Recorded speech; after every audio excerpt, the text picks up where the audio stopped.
এই শীতে আপনি যে এখানে বসে এই খাতাগুলো সেলাই করতেছেন, আপনার কষ্ট হয় না? না বাবা, চাদর লিয়া সেলাই করছি বাবা। এত কষ্টের মধ্যে এখানে বসে থাকতেছেন?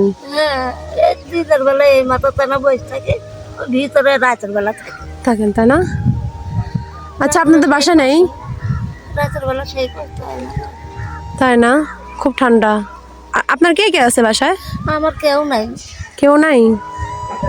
মানে আপনার আপনি আছেন আর উপর আল্লাহ আছে, এটাই তো, তাই না? আর কেউ নেই।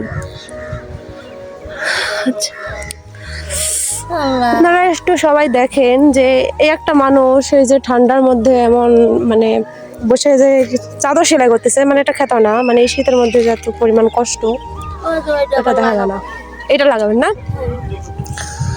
আচ্ছা, ভিডিওতে একটু আগে দেখলেন যে মানুষটার সাথে আমি কথা বললাম, তো সেই মানুষটি অনেক অসহায়। তো স্টেশনে তাকে দেখে আমার অনেক বেশি মায়া লাগতেছিল। তো ভাবলাম যে আপনাদের সাথে একটু ভিডিওটি শেয়ার করি। তো যাই হোক, মানুষকে কিন্তু খুশি করতে খুব বেশি টাকা পয়সা লাগে না বা খুব বেশি কিছু লাগে না। অল্প কিছু হলেই কিন্তু না মানুষকে খুশি করা যায় বা মানুষের কাছে সাহায্যের জন্য এগিয়ে আসা যায়। তাই আমরা সবসময় চেষ্টা করব গরিব দুঃখীদের পাশে দাঁড়ানো ও তাদের একটু সাহায্য করার। ভাইরে ভাই, মানুষকে সাহায্য করলে আল্লাহ আপনার প্রতি খুশি হবে।